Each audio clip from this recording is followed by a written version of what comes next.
আমন্ত্রণ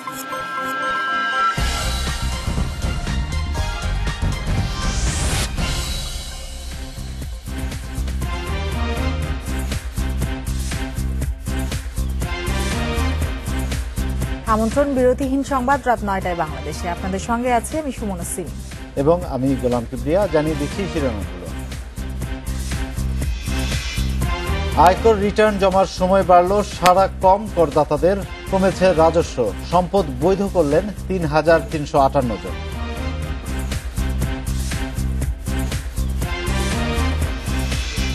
করোনায় দেশে আরো ৩৫ জনের মৃত্যু, অক্সফোর্ডের ৩ কোটি ডোজ টিকা দেওয়া হবে বিনামূল্যে, মন্ত্রিসভার সিদ্ধান্ত।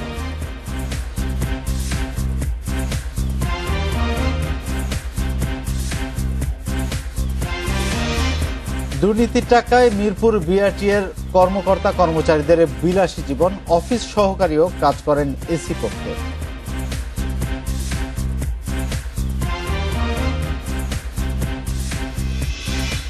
শিরোনামগুলো শুনছিলেন, এবার পুরো খবর। ব্যক্তি শ্রেণীর আয়কর রিটার্ন জমার সময় ১ মাস বাড়ালো জাতীয় রাজস্ব বোর্ড এনবিআর। বিভিন্ন মহলের দাবির মুখে এ সিদ্ধান্ত নেওয়া হয়েছে বলে জানিয়েছেন সংস্থার চেয়ারম্যান আবু হেনা মোহাম্মদ রাহমাতুল মুনিম।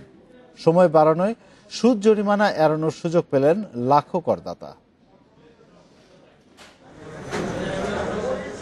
শেষ দিন মনে করে সোমবার সকাল থেকেই রিটার্ন জমা দিতে অফিসগুলোতে ভিড় করেন করদাতারা। করোনার কারণে এবার মেলা না করে অফিসেই মাসব্যাপী বিশেষ সেবার আয়োজন করে জাতীয় রাজস্ব বোর্ড এনবিআর। সেবা নিয়ে তেমন অভিযোগ না থাকলেও বেশিরভাগ অফিসেই মানা হয়নি সামাজিক দূরত্ব। এখানে স্বাস্থ্যবিধি মানা হচ্ছে না, কারণ এখানে পর্যাপ্ত পরিমাণ জায়গা নেই। সার্কেলে স্পেস এত কম, স্বাস্থ্যবিধি মানার কোনো সুযোগ নাই। এর চাইতে আমার মনে হয় যে মেলা করলেই ভালো হতো। কাউন্টার কম, কাউন্টার যদি বাড়ানো হইতো তাহলে আমরা আরো সহজভাবে দিতে পারতাম। রিটার্ন জমা শুরুর পর থেকেই এনবিআর চেয়ারম্যান দাবি করে আসছেন সময় বাড়ানো হবে না। তবে বিকেলে সংবাদ সম্মেলনে এসে নিজের সিদ্ধান্ত পরিবর্তনের কথা জানান। তিনি বলেন, সরকারি বেসরকারি অংশীদারদের আবেদন বিবেচনা করে রিটার্ন জমার সময় ১ মাস বাড়ানো হলো। এ বিষয়ে প্রজ্ঞাপনও জারি করেছে এনবিআর।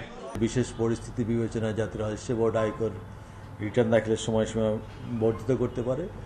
সেই ক্ষমতা প্রয়োগ করে আমরা ব্যক্তি 2020-21 কর বছরের ব্যক্তি শ্রেণীর করদাতাদের রিটার্ন দাখিলের সময়সীমা 30 নভেম্বর 2020 থেকে 31 ডিসেম্বর 2030 পর্যন্ত বর্ধিত করেছি। তবে রিটার্ন জমায় তেমন সাড়া মেলেনি। রোববার পর্যন্ত জমা দিয়েছেন মাত্র 15 লাখ করদাতা, যা গত বছরের একই সময়ের চেয়ে মাত্র 40,000 বেশি। যদিও এবার কিছু ক্ষেত্র ছাড়া টিআইএন থাকলে রিটার্ন জমা বাধ্যতামূলক। এনবিআর এর হিসাবে কর নিবন্ধন বা ইটিআইএন আছে 50 লাখের বেশি মানুষের। 50,72,000 টিআইএনধারী আছেন, তাদের সবাই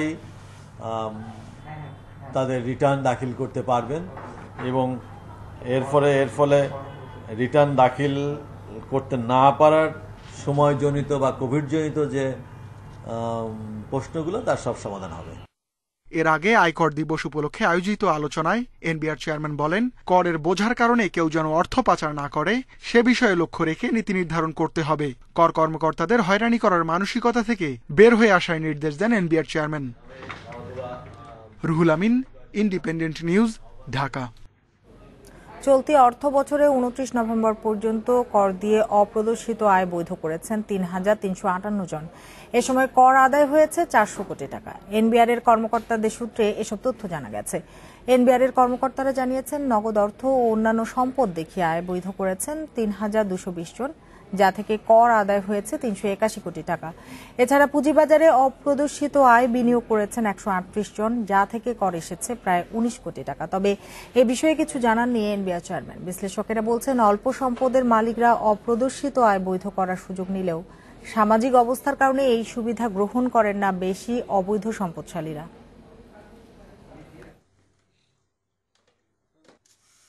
সেরকম কোনো টাকা কোনো বছরই সরকার পায় নাই। 2008 সালে শুধুমাত্র কেয়ারটেকার গভর্নমেন্টের সময় মিলিটারিদের ভয়ে কিছু টাকা কালেকশন হয়েছিল, বেশ কয়েক হাজার কোটি টাকা, কিন্তু তার পরবর্তীতে এটা কয়েকশো কোটি টাকা কালেকশন হয়েছে। এবছরও ঠিক একইভাবে দেখলাম যে 400 কোটির নিচে কালেকশন হয়েছে এখন পর্যন্ত। হয়তো বছর শেষে হয়তো 500-600 কোটি টাকা হতে পারে, কিন্তু সেটা কিন্তু একটা সমুদ্রের মধ্যে একটা একটা একটা এক ফোঁটা পানি ফেলার মতো।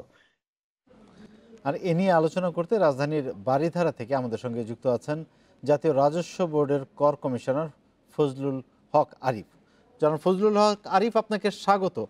আমরা গতকালকে পর্যন্ত জানতাম যে সময় বাড়ানো হবে না, এনবিআর থেকে এমনটাই বলা হয়েছিল, কিন্তু আজকে জানলাম 1 মাস সময় বাড়ানো হয়েছে। কেন আকস্মিক এই সিদ্ধান্ত?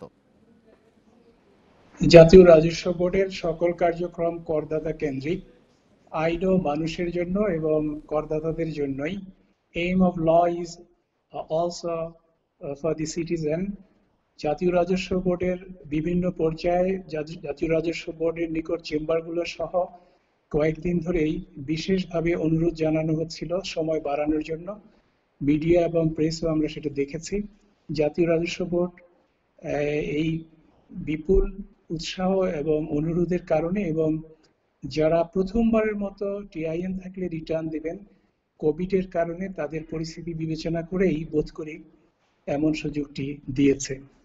মানে গতকালকে পর্যন্ত ছিল না, আজকে তাহলে এই সিদ্ধান্ত হয়েছে। অবশ্যই, আচ্ছা, আমরা সাধুবাদ জানাই। কিন্তু একটা বিষয় আমরা আজকে দেখলাম যে এনবিআর যেটি জানিয়েছে যে এবছর 3,358 জন কালো টাকা মানে অপ্রদর্শিত আয় তারা বৈধ করে নিয়েছেন এবং তাতে 400 কোটি টাকার মতো কর এসেছে। আপনি কি মনে করেন এটা যথেষ্ট, মানে যেই উদ্দেশ্যটা সামনে রেখে এই এই এই এই পদক্ষেপটা নেওয়া হয়েছিল সেটি ফুলফিল হয়েছে? এটি একটু আগে একজন বিশেষজ্ঞ বলেছেন যে খুব বেশি সুযোগ গ্রহণ করে যাদের অপ্রদর্শিত আয় আছে তেমন অভিজ্ঞতা আমাদের নাই। শুধু বাংলাদেশে নয়, ভারতে এবং আশপাশের দেশগুলোতে এরকম সুযোগ দেওয়ার সময় অনেক বেশি অপ্রদর্শিত আয় আছে, এমন আয় প্রদর্শন করে ধার্যকৃত কর দিয়েছেন, তেমন কোনো উল্লেখযোগ্য নজির নাই।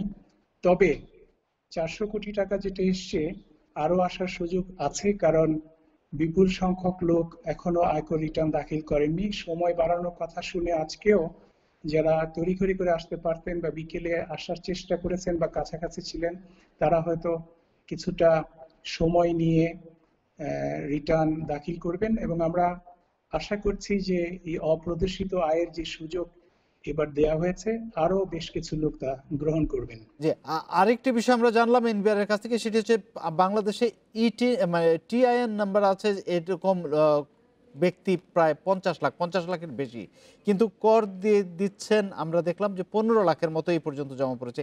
এই যে একটা সংখ্যার বিপুল তারতম্য, এটা কেন? এটি অবশ্য শুধু বাংলাদেশে নয়, উন্নয়নশীল দেশগুলোতেও এই ট্রেন্ডটা অনেক বেশি। অর্থাৎ TIN, tax pairs identification number, এটি অনেক প্রয়োজনে মানুষ নেয় এবং তাদের একটা অংশের আসলে করযোগ্য আয় থাকে না। ফলে টিআইএন গ্রহণের পরে তারা করযোগ্য আয় না থাকায় রিটার্ন দাখিল বা কর প্রদানের বিষয়টি আর গুরুত্ব দেন না। উন্নত দেশে মোটামুটি প্রত্যেককেই কোনো না কোনো ভাবে কর দিতে হয় এবং প্রত্যক্ষ করই 90 ভাগের বেশি বলে যাদের ট্যাক্স কার্ড আছে তারা সবাই রিটার্ন দেন অটোমেটিক, কারণ ডিডাকশন বা উৎসে যে কর কেটে নেয় সেটার হারও সেখানে অনেক বেশি এবং ব্যাপক। কর জালের মধ্যে, নেটের মধ্যে সবাই থাকেন, ফলে সবার একটা কর দেওয়ার অভ্যাস গড়ে উঠে থাকে। আমাদের এখানে যেটা শুরুতেই বললাম, টিআইএন গ্রহণ অনেক কারণেই করেন, কিন্তু করযোগ্য আয় না থাকায় কিংবা কোনো কোনো ক্ষেত্রে করযোগ্য আয় থাকলেও অভ্যাস গড়ে ওঠেনি বলে করমুখী হওয়া, রাষ্ট্রের যে প্রয়োজন আছে অর্থের, রাষ্ট্রের উন্নয়নের স্বার্থে এবং ব্যক্তি সুবিধা বাড়ানোর স্বার্থে নাগরিকদের যে সুবিধাগুলো দেয়া হচ্ছে সেগুলোর জন্য যে অর্থ দিতে হবে আয়ের একটা অংশ, সেই বোধ পুরোপুরি এখনো সঞ্চারিত হয়নি, যার জন্য সরকার এবং জাতীয় রাজস্ব বোর্ড নানা ধরনের কার্যক্রম অব্যাহত রেখেছে। আপনারা লক্ষ্য করেছেন গত 10 বছর ধরে আয়কর মেলা, এবার আবার আঞ্চলিক মেলা, সেই মেলায় কিছু বাড়তি সুবিধা হয়েছে করদাতাদের। তারপরে কোভিডের কারণে হয়তো বেশ কিছু সংখ্যক লোক রিটার্ন দিতে পারেননি। অবশ্যই। জনাব ফজলুল হক আরিফ, আপনাকে অনেক ধন্যবাদ আমাদের সঙ্গে যুক্ত থাকার জন্য। প্রায় 3 মাস পর দেশে একদিনে করোনা শনাক্ত আবারও 2500 ছাড়ালো। 24 ঘন্টায় শনাক্ত হয়েছে 2525 জন। মৃত্যুর সংখ্যাও বেড়েছে, 24 ঘন্টায় মারা গেছেন 35 জন। এ নিয়ে করোনায় মৃতের সংখ্যা দাঁড়ালো 6644 জনে। স্বাস্থ্য বিশেষজ্ঞরা বলছেন শীত ও দূষণ বাড়লে করোনা সংক্রমণ বাড়বে, তাই স্বাস্থ্যবিধি না মানলে পরিস্থিতি ভয়াবহ হতে পারে। সবশেষ গত 2 সেপ্টেম্বর দেশে একদিনে করোনা শনাক্ত হয় 2582 জনের। এরপর প্রায় 3 মাস শনাক্তের সংখ্যা একদিনে 2500 ছাড়ায়নি। তবে গত 24 ঘন্টায় শনাক্ত হয়েছে 2525 জন। সোমবার স্বাস্থ্য অধিদপ্তরের সংবাদ বিজ্ঞপ্তিতে এ তথ্য জানায়। সংবাদ বিজ্ঞপ্তি বিশ্লেষণে জানা যায় গত 24 ঘন্টায় মৃত্যু হয়েছে 35 জনের। এর মধ্যে পুরুষ 24 জন ও নারী 11 জন। এই নিয়ে করোনায় মৃত্যুর সংখ্যা দাঁড়ালো 6644 জনে। দেশে প্রথম রোগী শনাক্তের 10 দিন পর 18 মার্চ প্রথম মৃত্যুর তথ্য নিশ্চিত করে স্বাস্থ্য অধিদপ্তর। 4 নভেম্বর তা 6000 ছাড়িয়ে যায়। এর মধ্যে 30 জুন একদিনে 64 জনের মৃত্যুর খবর জানানো হয়, যা এ পর্যন্ত সর্বোচ্চ। স্বাস্থ্য বিশেষজ্ঞরা বলছেন শীত ও বায়ু দূষণে রাজধানী সহ সারা দেশে করোনা সংক্রমণ আরও বাড়তে পারে। স্বাস্থ্য অধিদপ্তর বলছে দেশে করোনা শনাক্তের সংখ্যা 4.5 লাখ ছাড়ায় 24 নভেম্বর। সোমবার দাঁড়ায় 4,64,932 জনে। গত 24 ঘন্টায় পরীক্ষা বিবেচনায় শনাক্তের হার 16.43%। স্বাস্থ্যবিধি না মানলে এই হার আরও বাড়বে বলে শঙ্কা বিশেষজ্ঞদের। করোনার ক্রমবর্ধমান যে সংক্রমণ হচ্ছে, এটি থেকে বাঁচার জন্য মাস্ক পরা সহ স্বাস্থ্যবিধি মানা ব্যতিরেকে অন্য কোনো পথ নেই। এজন্য মাস্ক পরার জন্য, স্বাস্থ্যবিধি মানার জন্য সর্বস্তরের মানুষকে উদ্বুদ্ধ করার জন্য ব্যাপক কার্যক্রম গ্রহণ করতে হবে।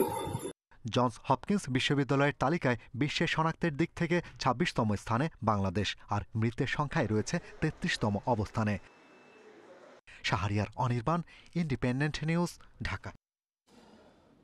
অক্সফোর্ডের তৈরি করোনার 3 কোটি ভ্যাকসিন বিনামূল্যে বিতরণের সিদ্ধান্ত নিয়েছে মন্ত্রিসভা।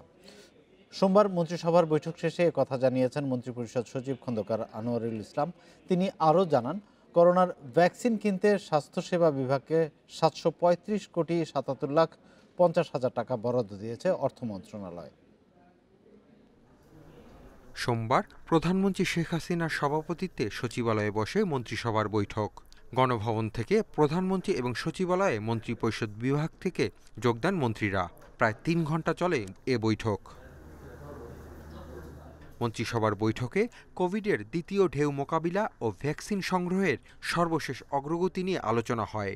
অক্সফোর্ড উদ্ভাবিত করোনা ভাইরাসের 3 কোটি ডোজ টিকা কিনতে স্বাস্থ্যসেবা বিভাগকে 735,77,50,000 টাকা দিয়েছে অর্থ মন্ত্রণালয়।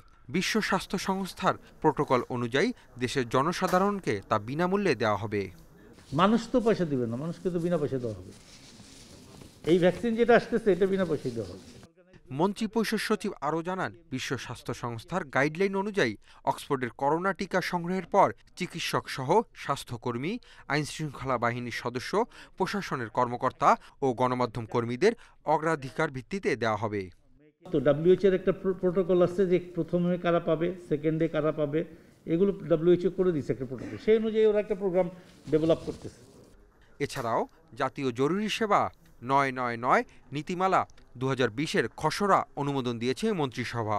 নীতিমালা অনুযায়ী 999-এ কেউ মিথ্যা, বানোয়াট, গুজব ও বিভ্রান্তিমূলক তথ্য দিলে শাস্তির মুখে পড়তে হবে।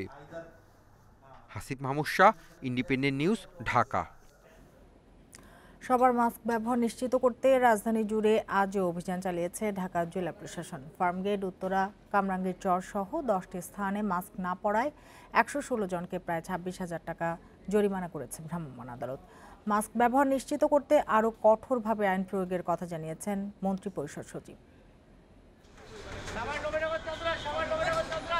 রাজধানীর গণপরিবহনগুলোতে ন্যূনতম স্বাস্থ্যবিধিও মানা হচ্ছে না। সিট প্রতি যাত্রী ওঠানোর কথা থাকলেও গাদাগাদি করে দাঁড়িয়ে যাচ্ছেন অনেকেই। অধিকাংশ বাসেই নেই হ্যান্ড স্যানিটাইজার। তার মাঝে মধ্যে বলে ভাড়া বেশি, মানে যেটা ভাড়া বেশি সেটা তারা নিতেছে, কিন্তু দাঁড়ায় আছে কি তারা যাচ্ছে, ওদিকে তাদের খেয়াল নাই যে দাঁড়ায় যাত্রী নেওয়া যাবে না। ওরা সবসময় দাঁড়ায় প্যাসেঞ্জার নেয়। আর মাস্কের যে সচেতনতা, ওটা গাড়ি থেকে যদি বলে দেওয়া হয় যে আপনারা যদি মাস্ক না পরেন তাহলে আপনাদেরকে আমরা এখানে নেওয়া হবে না, আমরা নেব না, তাহলে কিন্তু যাত্রীরা অনেক সচেতন হয়। রাজধানীর মার্কেটগুলোতেও মানা হচ্ছে না স্বাস্থ্যবিধি। ক্রেতা বিক্রেতার অনেকেই সচেতন নন করোনার স্বাস্থ্যবিধি নিয়ে। সবসময় পরে এখন গাড়িটা রাস্তার ভিতর নষ্ট হয়ে গেছে, এর জন্য তাড়াহুড়া করে বাসা থেকে বেড়াইছি, এর জন্য মানে খেয়াল নাই পড়াটার জন্য। ব্যবহার অনেক গাড়িতে আসে, অনেক গাড়ি ফালায় আর গেছে, এই অবস্থা। ফার্ম গেটে অসংখ্য লোকজনের মাস্ক ছাড়া ঘোরাফেরার চিত্র বলে দিচ্ছে করোনার স্বাস্থ্যবিধি নিয়ে রাজধানীবাসী কতটা অসচেতন। এদের অনেককেই 100 থেকে 500 টাকা পর্যন্ত জরিমানা করেছে ভ্রাম্যমাণ আদালত। তবে নিম্ন আয়ের মানুষকে জরিমানা না করে সচেতন হওয়ার তাগিদ দিয়েছে জেলা প্রশাসন। অনেকে বিভিন্ন কারণে মাস্ক খুলছেন, এরপরে পড়তে ভুলে যাচ্ছেন। অনেকে আবার টোটালি কেয়ারলেস, মাস্ক ছাড়াই ঘুরে বেড়াচ্ছেন, সাথে মাস্কও নেই, পরার প্রয়োজনটাও বোধ করছেন না। তাদেরকেই আমরা সচেতন করার জন্য এই অভিযানটা পরিচালনা করছি। এদিকে সচিবালয়ে এক অনুষ্ঠানে মন্ত্রিপরিষদ সচিব জানিয়েছেন, এখন থেকে মাস্ক না পরলে সর্বোচ্চ জরিমানা করা হবে। তাতেও কাজ না হলে কারাদণ্ডের বিধান কার্যকর করা যেতে পারে। এখন থেকে ম্যাক্সিমাম ফাইন করো, তারপরে না হলে আমরা ইনশাল্লাহ আরও ইনস্ট্রাকশন দিব, যাতে আমরা দেখবো আর 7-8 দিন 10 দিন দেখবো, তারপরে আমরা ইনস্ট্রাকশন দিয়ে দিব যে যথাসম্ভব বেশি করে ফাইন করা এবং স্ট্রং পানিশমেন্টে যাওয়ার জন্য। করোনা থেকে রক্ষা পেতে বিধি মেনে মাস্ক ব্যবহার সহ স্বাস্থ্যবিধি কঠোরভাবে মেনে চলতে নগরবাসীর প্রতি আহ্বান জানিয়েছে ঢাকা জেলা প্রশাসন। Biprajit Chanda, Independent News, Dhaka. নিম্নমানের মাস্কের ছয় লাভ সারা দেশ। শীত মৌসুমে করোনা সংক্রমণ বাড়ায় বেড়েছে মাস্কের চাহিদা। এই সুযোগটাই নিচ্ছেন ব্যবসায়ীরা। ক্রেতারাও মানের চেয়ে মাস্কের দামকেই বেশি গুরুত্ব দিচ্ছে। বিশেষজ্ঞরা বলছেন, এসব মাস্ক করোনা প্রতিরোধ করতে পারবে না, তাই বাজার থেকে সরিয়ে নেওয়ার পরামর্শ তাদের। পল্টনের বিএমএ ভবনের সামনে 4 মাস ধরে মাস্ক বিক্রি করছেন দুলাল। জানালেন, বেশি দামের মাস্কের চাহিদা কম, বিক্রি হয় কম দামের গুলো। কাস্টমার নিচ্ছে যেটা কম দামিটাই খুঁজছে। এখন কম দামিটা ধরুন 10 বক্স বিক্রি করলাম, ওটা বিক্রি করলাম 1 বক্স। মাল কিনছি 55 টাকা 60 টাকা বক্স, আর এখন বর্তমানে বাজারে বক্স চলে 100 টাকার উপরে। কম দামের মাস্কই মনে করে কিনা হয়, এবং ফুটপাতে আসলে কিংবা হকারদের কাছে কম দামের মাস্কটাই বেশি চলে। দেশের প্রায় সব প্রতিষ্ঠানেই মাস্ক ছাড়া প্রবেশ নিষিদ্ধ। মাস্ক পরা নিশ্চিত করতে রাস্তায় নেমেছে ভ্রাম্যমাণ আদালত। করোনা মোকাবেলায় মানসম্পন্ন মাস্ক ব্যবহারের পরামর্শ বিশেষজ্ঞদের। এবং বাজারে যেসব নিম্নমানের মাস্ক আছে সেসব পরে আপনার আসলে করোনার প্রতি যে আমাদের যে প্রতিরক্ষা সেটি হবে না। যখন আপনি কোনো একটা জিনিস পরিধান করবেন একটি ধারণা নিয়ে যে সেটি আমাকে প্রতিরক্ষা দিচ্ছে, প্রতিব্রূহ দিচ্ছে, আসলে কিন্তু সেটি আপনাকে কোনো ধরনের প্রিভেনশন দিচ্ছে না, এবং সেটি পরে যখন আপনি যাবেন সেটি কিন্তু আপনার জন্য আমি মনে করি বিপদের কারণ হতে পারে। করোনার জন্য যদি আপনি প্রতিরোধ করতে যদি কোনো মাস্ক কিনতে চান, আপনাকে কোয়ালিটি মাস্কে যেতে হবে এবং তার দাম হয়তো একটু বেশিও হতে পারে। তার মানে প্রথম প্রয়োজন আমার সচেতনতা, যে আমি যে মাস্কটা নিচ্ছি কম দামি মাস্ক নিলে কিন্তু আমার কাজ হবে না, এবং জিনিসটা আমি আসলেও ভালো জিনিস কিনছি কিনা এই জিনিসটা হচ্ছে সুনিশ্চিত করা। নিম্নমানের মাস্ক বিক্রি বন্ধে তদারকি বাড়ানোর তাগিদ বিশেষজ্ঞদের। মাস্কের কোয়ালিটি ঠিক আছে কিনা এবং এই দামের সাথে সামঞ্জস্যপূর্ণ কিনা এই বিষয়গুলো রক্ষা করে মাস্কের ন্যূনতম যে কোয়ালিটি বা আমি বলবো কার্যকারিতা সেটা যেন বজায় রাখে তা পর্যবেক্ষণ করবে। ব্যবসায়ীরা জানালেন, মাস্কের দাম 10-12 দিনেই দ্বিগুণ হয়েছে। Buddhadeb Kundu, independent News, Dhaka. নিয়োগ বিধি সংশোধন ও বেতন বৈষম্য নিরসন সহ 4 দফা দাবিতে সারা দেশে আজও কর্মবিরতি পালন করেছেন স্বাস্থ্য সহকারীরা। 5 দিন ধরে চলা কর্মসূচিতে বন্ধ রয়েছে টিকাদান, প্রসূতি সেবা সহ মাঠ পর্যায়ে সব কার্যক্রম। গত 26শে নভেম্বর থেকে এ কর্মবিরতি শুরু করেন তারা। এতে সবচেয়ে বেশি ভোগান্তিতে পড়েছেন গ্রাম অঞ্চলের সেবাগ্রহীতারা। বগুড়ার 12 উপজেলার 27টি কেন্দ্রে সকাল থেকেই কাজে যোগ দেননি কোনো স্বাস্থ্য সহকারী। 4 দফা দাবি আদায়ে 5ম দিনের মতো কর্মসূচি পালন করছেন তারা। এতে শিশুকে টিকা দিতে আসা অনেক অভিভাবককে ফিরে যেতে হয়েছে। স্বাস্থ্য সহকারীদের কর্মবিরতির প্রভাব পড়েছে চট্টগ্রামের 15 উপজেলাতেও। কর্মসূচি অব্যাহত থাকলে ইউনিয়ন পর্যায়ে প্রায় 22 লাখ শিশুর টিকাদান কার্যক্রম ব্যাহত হওয়ার শঙ্কা দেখা দিয়েছে। লক্ষ্মীপুরের বিভিন্ন উপজেলায় স্বাস্থ্য সহকারীদের আন্দোলনে বন্ধ হয়ে গেছে স্বাস্থ্যসেবা কার্যক্রম। সেবা নিতে গিয়ে ফিরে যেতে হচ্ছে অনেক রোগীদের। ভাই আমাদের তো খুব অসুবিধা হইতেছে, আমরা বাচ্চাদেরকে নিয়ে আসি ফিরে যাইতেছে। টিকাদান কেন্দ্র বন্ধ থাকার কারণে আমাদের বাচ্চাদের টিকা দেওয়া হচ্ছে না, এই জন্য আমরা ভোগান্তিতে আছি। আমাদের এই দাবিগুলি বাস্তবায়নের জন্য আমরা সরকারের ঊর্ধ্বতন কর্তৃপক্ষের কাছে আবেদন জানাই। টাঙ্গাইলে উপজেলা স্বাস্থ্য কমপ্লেক্স চত্বরে কর্মবিরতি পালন করেন স্বাস্থ্য সহকারীরা। বাগেরহাটে কর্মবিরতি থেকে দাবি আদায় না হওয়া পর্যন্ত আন্দোলন চালিয়ে যাওয়ার ঘোষণা দেয়া হয়। বেতন বৈষম্য ও নিরসন সহ টেকনিক্যাল পদমর্যাদা চাই। একই দাবিতে মানিকগঞ্জ, ঝিনাইদহ, শরীয়তপুর, মেহেরপুর, নাটোর, পাবনা সহ বিভিন্ন জেলায়ও কর্মবিরতি পালন করছেন স্বাস্থ্য সহকারীরা। এই কর্মসূচির প্রভাব মাঠ পর্যায়ে পড়তে শুরু করলেও তা নিরসনে এখনো পর্যন্ত নেই কোনো উদ্যোগ। 350 জন আছে। Shahnaz Parvin, Independent News desk. Sylhet MC college ছাত্রাবাসে ধর্ষণের ঘটনায় গ্রেপ্তার আসামিদের ডিএনএ পরীক্ষায় ধর্ষণ সংশ্লিষ্টতার প্রমাণ পাওয়া গেছে। একথা জানিয়েছেন পুলিশ কর্মকর্তারা। তারা বলছেন, শিগগিরই আদালতে জমা দেওয়া হবে তদন্ত প্রতিবেদন। এদিকে মামলাটি দ্রুত বিচার ট্রাইব্যুনালে হস্তান্তরের পরামর্শ দিয়েছেন আইনজীবীরা। সিলেট এমসি কলেজ ছাত্রাবাসে ধর্ষণের ঘটনা তদন্তে গ্রেপ্তার ৮ আসামির ডিএনএ নমুনা সংগ্রহ করা হয় গত ১ ও ৩ অক্টোবর। প্রায় ২ মাস পর সিলেট ওসমানী মেডিকেল কলেজ হাসপাতাল থেকে নমুনা পরীক্ষার প্রতিবেদন হাতে পান মামলার তদন্ত কর্মকর্তা। প্রতিবেদন অনুযায়ী আসামিদের ডিএনএ মিলেছে ঘটনাস্থল থেকে সংগ্রহ করা ডিএনএর সঙ্গে। ডিএনএ রিপোর্ট আইওর কাছে পৌঁছেছে।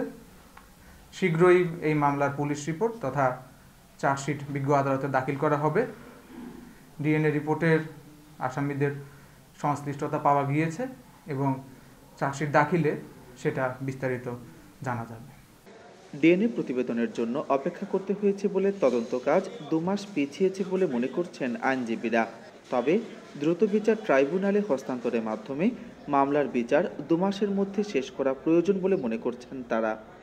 কোনো ধরনের আই উইটনেস নেই, এজন্য হয়তো সার্কামস্টেন্সিয়াল এভিডেন্স হিসাবে ডিএনএ টেস্টের রিপোর্ট আসতে দেরি হয়েছে, যার দরুন এই রিপোর্ট পুলিশ রিপোর্ট দিচ্ছেন না। আমি মনে করব যে এটা দ্রুত বিচার ট্রায়ালের মাধ্যমেই সেটা নেওয়া উচিত এবং সেই ক্ষেত্রে মামলাটা আমরা আশা করব যে ২ মাসের মধ্যেই শেষ হবে। গত ২৫ সেপ্টেম্বর এমসি কলেজ ছাত্রাবাসে স্বামীকে আটকে রেখে এক নারীকে ধর্ষণ করা হয়। ওই দিন রাতেই মামলা হলে গ্রেপ্তার করা হয় ৮ জনকে। প্রত্যেকেই রিমান্ড শেষে আদালতে ১৬৪ ধারায় দায় স্বীকার করে জবানবন্দি দিয়েছেন। মাধব কর্মকার, ইন্ডিপেন্ডেন্ট নিউজ, সিলেট। রাজধানীর অপর ২ কার্যালয়ের মতো মিরপুরের বিআরটি এর দপ্তরেও ঘুষ লেনদেন চলে প্রকাশে। দুর্নীতির টাকায় অনেক কর্মকর্তা বানিয়েছেন আলিশান বাড়ি, আছে গাড়ি, মার্কেটও।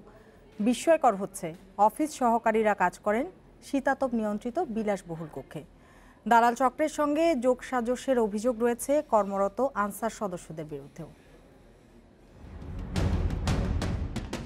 বশির আহমেদ 2008 সালে মেকানিক্যাল অ্যাসিস্ট্যান্ট পদে যোগ দেন বিআরটিএতে।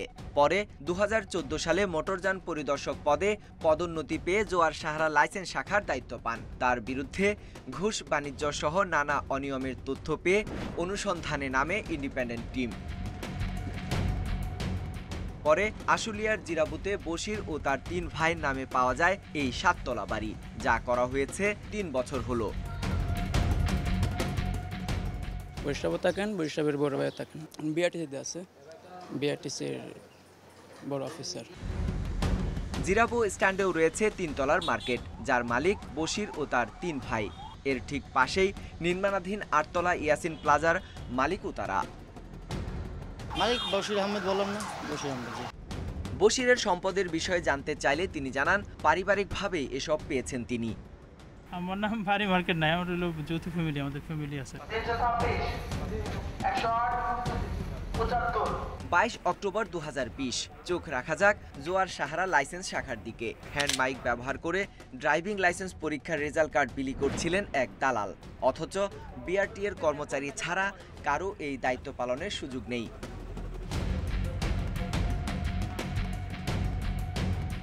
এ ব্যাপারে জানতে জোয়ার সাহারা অফিসে প্রবেশ করতে চায় ইন্ডিপেন্ডেন্ট টিম। গেটের সামনেই বাধা। পরে মোটরযান পরিদর্শক তানভীর আহমেদের কাছে নিয়ে যাওয়া হয়। কেন বাধা দিলেন? সামনে বলবো, বাধা দেওয়ার ক্ষমতা আছে বলে আমি বললাম। প্রবেশের ক্ষেত্রে কোনো বাধা নিষেধ নাই, অবশ্যই আসতে পারেন। শীতাতপ নিয়ন্ত্রিত আলিশান এই কক্ষে বসে অফিস করেন উচ্চমান সহকারী ইমদাদুল হক শামীম ও অফিস সহকারী সজীব হাসান। পদাধিকার অনুযায়ী তারা AC room, secretariat chair, table কিংবা ওয়াকিটকি ব্যবহারের সুযোগ না থাকলেও তারা তা করছেন। নানা অনিয়মের আখড়ায় পরিণত হয়েছে জোয়ার সাহারার এই কার্যালয়টি। এর চেয়ে ভয়াবহ দুর্নীতির চিত্র উঠে এসেছে আমাদের অনুসন্ধানে। এবার যাওয়া যাক ফিটনেস শাখার দিকে। এখানেও মাইকিং করে ফিটনেস সনদ বিতরণ করছিলেন আরও এক দালাল আরিফ। ক্যামেরা দেখে হঠাৎ উধাও তিনি, পরে হাতে নাতে ধরা হয় তাকে। এর কিছুক্ষণ পরে একই কাজ করতে দেখা যায় এক আনসার সদস্যকে, যদিও এ কাজ তার নয়। আমি অসুস্থ। লাইসেন্সের ফিঙ্গারপ্রিন্ট দিতেও ভোগান্তিতে পড়তে হচ্ছে গ্রাহকদের। ঘুষের বিনিময়ে ভিআইপি পাস দিয়ে নেওয়া হচ্ছে ফিঙ্গারপ্রিন্ট। এ সময় হাতে নাতে ধরাও পড়েন একজন। অবৈধভাবে ঢুকতেছে, তারা সবাই বলতেছে যে এখানে সহকারী পরিচালক আমাদেরকে পাঠাইছে। টোকেন ছাড়া অনেকে ঢুকে যাচ্ছে, এমনকি আনসাররাও নিয়ে যাচ্ছে ভিতরে। 29 অক্টোবর বিকেল 5:30টায় মালিকানা বদলি শাখার দৃশ্য এটি। এখানে প্রকাশ্যেই চলছে ঘুষ লেনদেন। পরে ক্যামেরা দেখে সটকে পড়েন সবাই। এর ঠিক পাশের রুমেও দরজা বন্ধ করে ঘুষের লেনদেন করছেন কর্মকর্তারা। আপনার নাম কি? অভিযোগ আছে নিরাপত্তার দায়িত্বে থাকা বহু আনসার সদস্যও মিরপুরের এই বিআরটিএ অফিসে বসে করছেন দালালির কাজ। Sohel Rana, independent News, Dhaka. আপনি আছেন বিরতিহীন সংবাদ রাত 9টায় বাংলাদেশে। এবার খেলার খবর। তার আগে জানাবো শিরোনামগুলো। বঙ্গবন্ধু টি-20 কাপে বরিশালকে হারিয়ে চট্টগ্রামের টানা তৃতীয় জয়। কামব্যাক মিশনে লড়ছে ঢাকা খুলনা।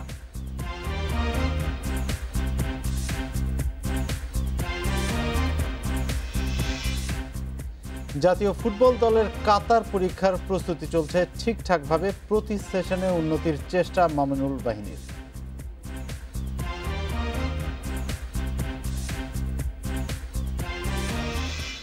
বোলারদের নৈপুণ্যে ফরচুন বরিশালকে হারিয়ে টানা তৃতীয় জয় পেয়েছে গাজী গ্রুপ চট্টগ্রাম। লিটনের 35 এবং সৈকত আলীর 27 ক্যামিওতে 151 রানের মাঝারি সংগ্রহ পায় চট্টগ্রাম। রান তারায় বরিশালকে ভুগিয়েছেন চট্টগ্রামের দুই পেসার। মুস্তাফিজ শরীফুল দাপটে 141 রানের বেশি করতে পারেনি বরিশাল। দুজনে নিয়েছেন 3টি করে উইকেট। 3 জয়ে পয়েন্ট টেবিলের শীর্ষে এখন মিঠুনের চট্টগ্রাম। আগের দুই ম্যাচে দারুণ সফল চট্টগ্রামের দুই ওপেনার, কিন্তু বরিশালের বিপক্ষে জমার সুযোগই দিলেন না সৌম্য। অধিনায়ক মিঠুনের দ্রুত বিদায়ে চাপ বাড়ে চট্টগ্রামের। লিটনের ব্যাটে যথারীতি দৃষ্টিনন্দন শট। আগের ম্যাচে 50 পেয়েছিলেন, এই ম্যাচেও তেমন কিছুর ইঙ্গিত, কিন্তু মিরাজকে সুইপ করতে গিয়ে শর্ট ফাইন লেগে ক্যাচ দেন, করেন 35। উইকেট বাঁচাতে গিয়ে শামসুর ও মোসাদ্দেক বল খেয়েছেন, সেই তুলনায় বোর্ডে রান উঠেছে কম। শামসুর 26 ও মোসাদ্দেক করেন 28 রান। জিয়াউরের ব্যাটে আসে মাত্র 2। মুমিনুলের চোটে একাদশে জায়গা পেয়ে সৈকত আলীর 11 বলে 27 রানের ক্যামিওতে ঢুকতে থাকা চট্টগ্রাম 150 পার করে। সহজ টার্গেটে বরিশালের আলসেমি শুরু। গা ঝাড়ার আগেই ফিরেছেন মিরাজ ইমন। তামিম যতক্ষণ ছিলেন ততক্ষণ আশাও টিকে ছিল, কিন্তু টি-20তে বেমানান ব্যাটিংয়ে চাপ বাড়িয়ে গেছেন। 32 বলে করেন 32। এরপর মুস্তাফিজ শরীফুলের তাণ্ডবে ম্যাচ থেকে ছিটকে যায় বরিশাল। আফিফ ছাড়া অঙ্কন ইরফানের ব্যাটে আসেনি রানের যোগান। মঞ্জুর আলম, ইন্ডিপেন্ডেন্ট নিউজ। এদিকে দ্বিতীয় ম্যাচে জেমকন খুলনার দেয়া 147 রানের টার্গেটে ব্যাট করছে বেক্সিমকো ঢাকা। টস হেরে ব্যাটিংয়ে নামে খুলনা। টানা 3 ম্যাচে রান পাননি এনামুল বিজয়। ওপেনিংয়ে নেমেও ছন্দ খুঁজে পাননি সাকিব, ফিরেছেন 11 রানে। জহুরুল ফিরেছেন দ্রুত। মাহমুদুল্লাহ ইমরুলের জুটিতে কিছুটা প্রতিরোধ। ইমরুল 29 ও জীবন পেয়ে মাহমুদুল্লাহ করেন 45 রান। তারপরও 150 ছুঁতে পারেনি খুলনা। 3 উইকেট নেন রুবেল। অভিষিক্ত শফিকুল নেন 2 উইকেট।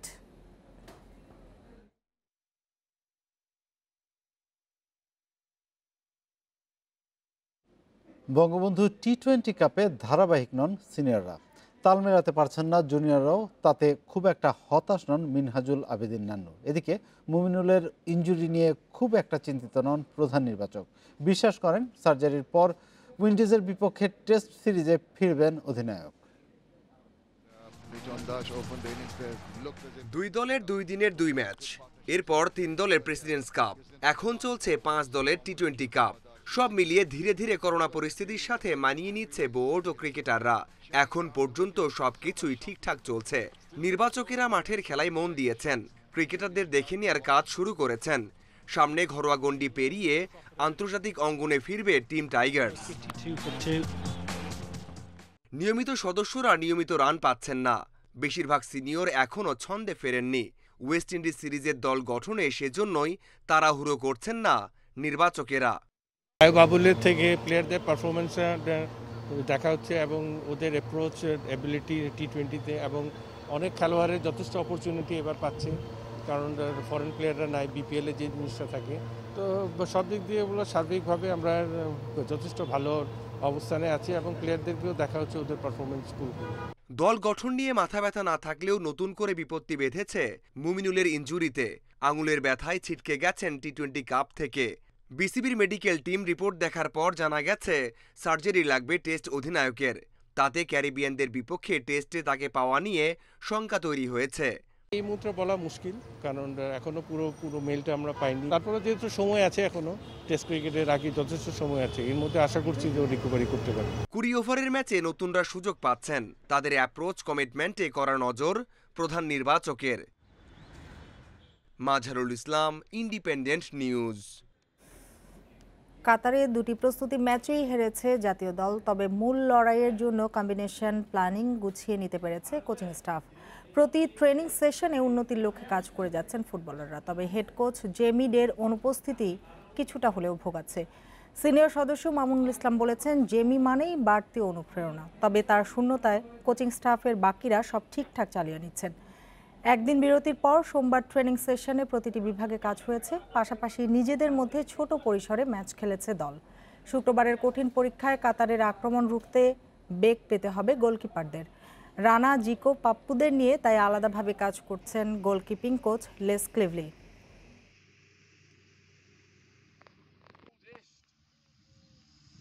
প্রত্যেকটা ট্রেনিং সেশনে আমরা ইমপ্রুভ করতেছি। আমরা চাই যে কাতারের ম্যাচটা আমাদের জন্য খুবই টাফ ম্যাচ। আমরা চাই কাতার ম্যাচে ভালো একটা পারফরমেন্স করার জন্য। স্কোয়াড বলেন, আপনি আমাদের ট্রেনার সবাই গুড, সবাই ভালো আমাদের কোচে, বাট হেড কোচ মিন্স হলো জিমি মানি একটা বাড়তি অনুপ্রেরণা, একটা শক্তি। আমি বলবো কোচ থাকলে নিশ্চয়ই আমাদের আরো বেশি ভালো কিছু, বেটার কিছু আসতো। For the players, it's a restart after a day off. শুক্রবারের ম্যাচকে সামনে রেখে অনুশীলনে কিছু ট্যাকটিক্যাল সেশন হয়েছে। সকালে গোলকিপারদের হাতে পায়ের মুভমেন্ট নিয়ে কাজ হয়েছে। সামনে ধারাবাহিকভাবে আরো অনেক বিষয় নিয়ে কাজ হবে। খেলার খবরে এবার ভিন্ন প্রসঙ্গ।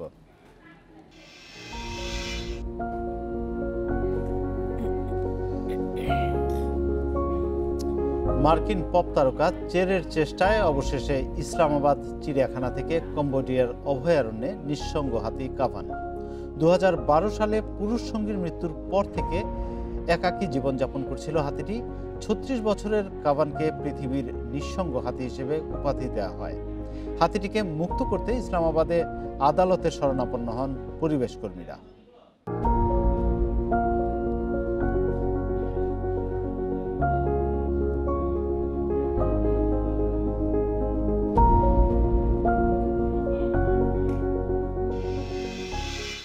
আর এ নিয়ে প্রতিবেদনটি থাকছে সংবাদের শেষ অংশে। এবার অন্যান্য প্রসঙ্গ। একটি উগ্র সাম্প্রদায়িক গোষ্ঠী ভাস্কর্যের বিরোধিতায় নেমেছে বলে অভিযোগ করেছেন আওয়ামী লীগের সাধারণ সম্পাদক ওবায়দুল কাদের। সোমবার এক ভিডিও বার্তায় তিনি একথা বলেন। ওবায়দুল কাদের বলেন, উগ্র সাম্প্রদায়িক গোষ্ঠীর উদ্দেশ্যমূলক বক্তব্য দেশের ঐতিহ্য এবং সংস্কৃতির উপর চ্যালেঞ্জ। ধর্মের অপব্যাখ্যা দিয়ে মানুষের মনে বিদ্বেষ ছড়ানোর অপচেষ্টা করছে এক শ্রেণীর উগ্রবাদী। ধর্মীয় সহনশীলতা বিনষ্টের যে কোনো অপচেষ্টা সরকার কঠোরভাবে দমন করবে বলে জানান ওবায়দুল কাদের। সরকারের সরলতাকে দুর্বলতা না ভাবারও আহ্বান জানান তিনি। সংবিধানে ও বিরোধী রাষ্ট্রবিরোধী কোনো বক্তব্য বরদাস্ত করা হবে না, প্রয়োজনে ব্যবস্থা নেওয়ার হুঁশিয়ারিও দেন ওবায়দুল কাদের। বাংলার সরকারের সরলতাকে দুর্বলতা ভাববেন না। জনগণের শান্তি স্বস্তি বিনষ্টে যে কোনো অপচেষ্টা জনগণকে নিয়ে আমরা রুখে দাঁড়াব। মহান মুক্তিযুদ্ধের চেতনা, সংবিধান, রাষ্ট্রবিধি কোনো বক্তব্য বা আচরণ এদেশে বরদাস্ত করা হবে না। বঙ্গবন্ধুর ভাস্কর্য স্থাপন নিয়ে উস্কানিমূলক বক্তব্য দিলে সরকার ব্যবস্থা নেবে বলে হুঁশিয়ারি দিয়েছেন তথ্যমন্ত্রী হাসান মাহমুদ। সোমবার সচিবালয়ে এক আলোচনায় তিনি এসব কথা বলেন। এই সমস্ত কথা বলে তারা সমাজকে বিভ্রান্ত করতে চায়। আমি আশা করব এই ধরনের বিভ্রান্তিমূলক বক্তব্য, উস্কানিমূলক বক্তব্য তারা পরিহার করবেন, এবং এটি কখনো জনগণ মেনে নেয়নি, জনগণ মেনে নেবে না। বাংলাদেশে কোনো মৌলবাদের স্থান নেই, কোনো জঙ্গিবাদের স্থান নেই। জিয়াউর রহমানের নাম মুছে ফেলার চেষ্টা থেকে ক্ষমতাসীনরা সরে না এলে পাল্টা জবাব দেওয়া হবে বলে হুঁশিয়ারি দিয়েছেন বিএনপির স্থায়ী কমিটির সদস্য গয়েশ্বর চন্দ্র রায়। সোমবার দুপুরে এক মানববন্ধনে এ হুঁশিয়ারি দেন তিনি। গয়েশ্বর চন্দ্র রায় বলেন, জিয়াউর রহমানকে ইতিহাসের পাতা থেকে মুছে ফেলা যাবে না। মানুষের হৃদয়ে আঘাত করলে পাল্টা আঘাত পাওয়ার জন্য প্রস্তুত থাকতে হবে। এই নাম মোছামুছি বন্ধ করার আহ্বান জানান তিনি। আন্দোলনের জন্য নেতাকর্মীদের প্রস্তুতি নেয়ার আহ্বানও জানান গয়েশ্বর চন্দ্র রায়।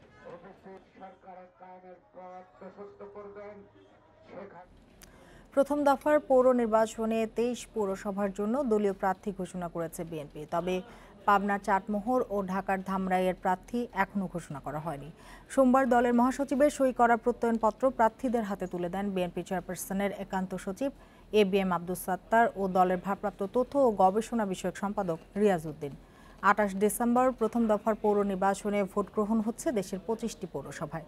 সব পৌরসভায় ভোট হবে EVM-এ।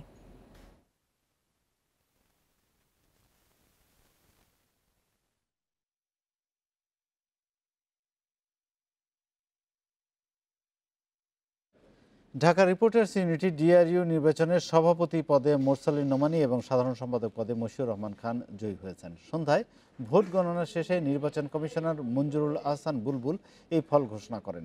DRU নসরুল হামিদ মিলনায়তনে সকাল 9টা থেকে ভোট শুরু হয়ে বিরতিহীনভাবে চলে বিকেল 5টা পর্যন্ত।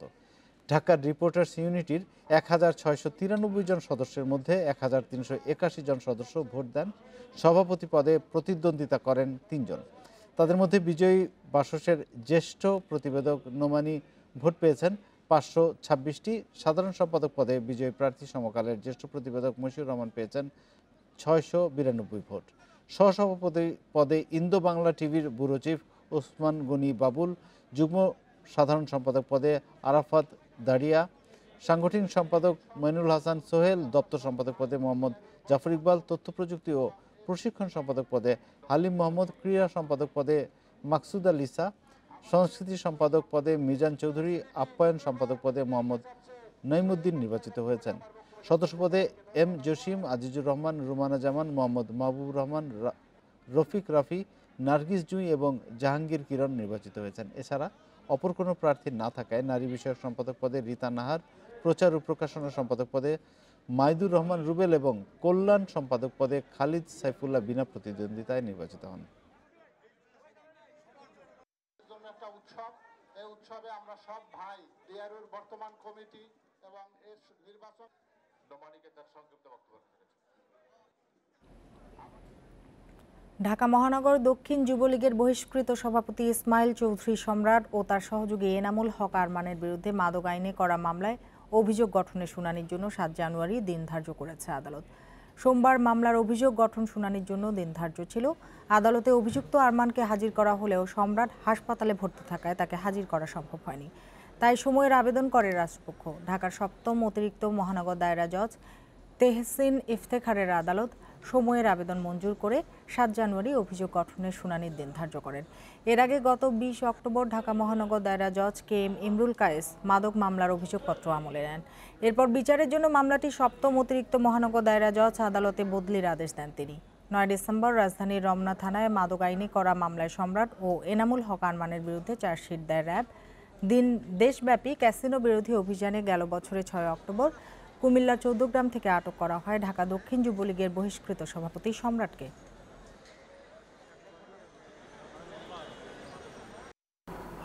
তার অসুস্থতার কারণে তাকে আজকে আদালতে পাঠানো হয়নি। এই ব্যাপারে একটা সার্টিফিকেট দিয়েছে, যেহেতু সার্টিফিকেট দিয়েছে তাকে মুভ করানো যাবে না, তাই জন্য আদালতে আজকে সেই শুনানি হয়নি। নারায়ণগঞ্জের সোনারগাঁয়ে শিশু সোয়েব হত্যা মামলায় 3 জনের ফাঁসির আদেশ দিয়েছে আদালত। দুপুরে অতিরিক্ত জেলা ও দায়রা জজ আদালত 1 এর বিচারক শেখ রাজিয়া সুলতানা এই রায় ঘোষণা করেন।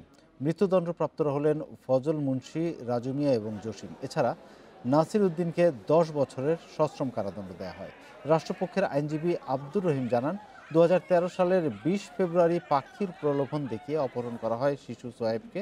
6 দিন পর নির্মাণাধীন ভবনের পাশ থেকে তার গলাকাটা মরদেহ উদ্ধার করা হয়। এ ঘটনায় 13 জনের বিরুদ্ধে মামলা হয়। এদিকে চাঁপাইনবাবগঞ্জের শিবগঞ্জে ব্যবসায়ী মুকুল হত্যা মামলায় 7 জনকে যাবজ্জীবন কারাদণ্ড দিয়েছে আদালত। এদের মধ্যে 1 জন পলাতক। দুপুরে অতিরিক্ত জেলা ও দায়রা জজ মোহাম্মদ রবিউল ইসলাম 6 আসামির উপস্থিতিতে এ রায় ঘোষণা করেন। 2015 সালের জানুয়ারিতে জমি সংক্রান্ত বিরোধের জেরে কুপিয়ে হত্যা করা হয় মুকুলকে।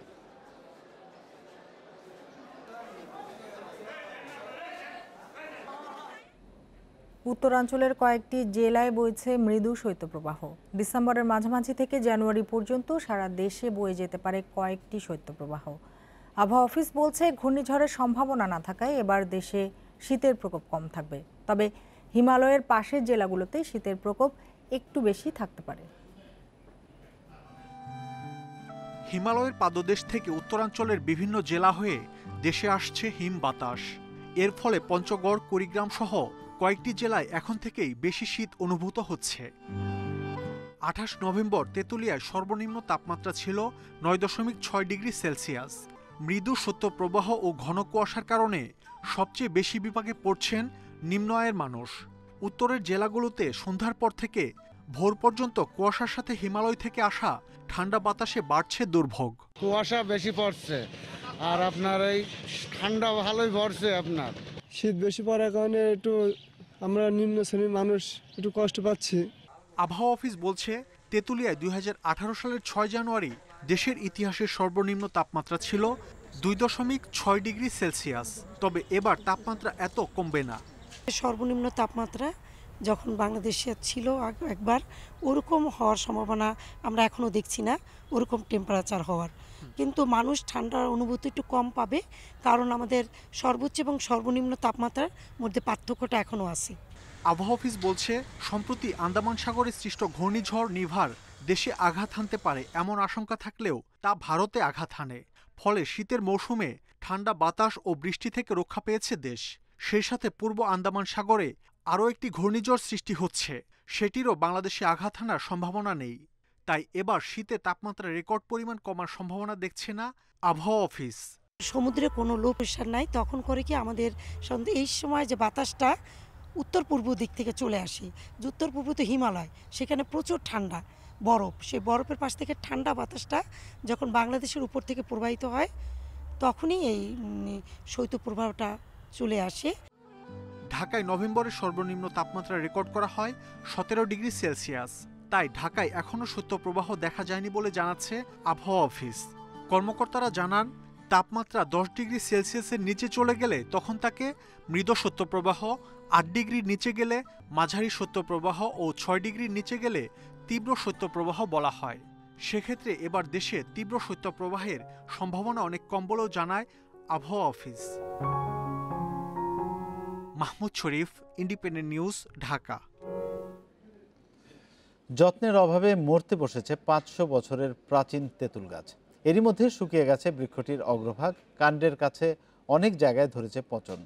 চাঁপাইনবাবগঞ্জের নাচলের এই গাছটি রক্ষায় প্রয়োজনীয় ব্যবস্থা এবং বন্যপ্রাণী ও পাখিদের অভয়াশ্রম সহ ইকো পার্ক গড়ে তোলার দাবি স্থানীয়দের।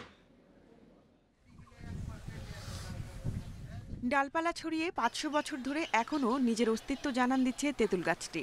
এই গাছটির কারণেই নাচলের সরলা গ্রাম সারা দেশেই পরিচিত। প্রাচীন এই গাছ দেখার জন্য আনাগোনা লেগেই থাকে এই এলাকায়। এদিকে গাছের অগ্রভাগ প্রায় শুকিয়ে যাচ্ছে। বর্ষায় গাছের কোটরে জমে থাকা পানিতে পচে যাচ্ছে কাণ্ড। এই অবস্থায় গাছটিকে বাঁচিয়ে রাখতে প্রয়োজনীয় চিকিৎসা ও দেখভাল জরুরি বলে মনে করেন স্থানীয়রা। সরকারি যদি এর কোনো ব্যবস্থা না থাকে তাহলে এটা অবশ্যই একসময় হয়তো ধ্বংস হয়ে যাবে। এখন গাছ উপর থেকে পচে পচে নষ্ট হয়ে যাচ্ছে, ডাল ডুল ভেঙে যাচ্ছে। সরকার এখন পদক্ষেপ নেই এই গাছের জন্য, যে গাছটা কিভাবে রক্ষণ হবে।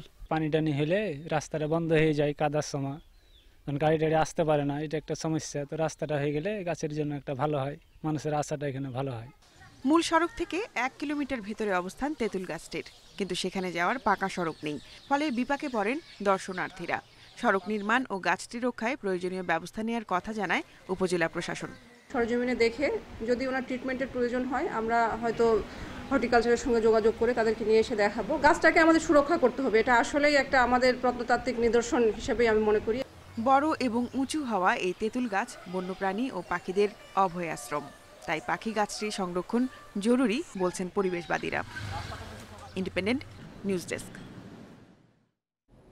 নিঃসঙ্গ হাতি কাভানের নতুন ঠিকানা কম্বোডিয়ার অভয়ারণ্য। মার্কিন পপ তারকা চেরের চেষ্টায় চিড়িয়াখানা থেকে বনের আবাস পেল কাভান। 2012 সালে পুরুষ সঙ্গীর মৃত্যুর পর থেকে পাকিস্তানের চিড়িয়াখানায় একাকী জীবনযাপন করছিল এই হাতিটি। সঙ্গীর মৃত্যুর পর 36 বছরের কাভানকে পৃথিবীর নিঃসঙ্গ হাতি হিসেবে উপাধি দেওয়া হয়। একাকিত্বের বেদনা নিয়ে ইসলামাবাদের চিড়িয়াখানায় বাস করছিল কাভান। স্বাভাবিক জীবন হারিয়ে ফেলায় বেড়ে যায় ওজন ও ফাটল ধরে নখে। চিড়িয়াখানায় নানা বয়সের মানুষ কাভানের সঙ্গ উপভোগ করত। তারা সবাই তাকে খুব মনে করবে। আমরাও ব্যথিত, কারণ কাভানের প্রতি আমাদের যে দায়িত্ব ছিল তা আমরা পালন করতে পারিনি। 2016 সালে পপ তারকা চেয়ে কাভানের মুক্ত জীবনের প্রচার শুরু করেন। পরে কাভানের অবস্থা আশঙ্কাজনক উল্লেখ করে তাকে নিরাপদ জায়গায় সরিয়ে নেওয়ার অনুমতি দেয় ইসলামাবাদ হাইকোর্ট। কাভানের বর্তমান বয়স 36 বছর। তার মতো এশিয়ার হাতির স্বাভাবিক আয়ুষ্কাল 44 বছর। আমরা আশা করব কম্বোডিয়ার অভয়ারণ্যে বাকি জীবন ভালো থাকবে কাভান। অবশেষে কাভানকে পাঠানো হলো কম্বোডিয়ার বনাঞ্চলে। নতুন পরিবেশে খাপ খাওয়ানোর জন্য তাকে বিশেষ প্রশিক্ষণ দেওয়া হয়েছে। তবে তার মানসিক অবস্থা নিয়ে কিছুটা দুশ্চিন্তায় পরিবেশ কর্মীরা। সায়রা খান, ইন্ডিপেন্ডেন্ট নিউজ। আর এই ছিল আজকের বিরতিহীন রাত 9টায় বাংলাদেশে। ইন্ডিপেন্ডেন্ট টেলিভিশনের সব খবর আরও বিস্তারিত জানতে চোখ রাখুন আমাদের ফেসবুক, ইউটিউব এবং টুইটারে। সাথে থাকার জন্য ধন্যবাদ।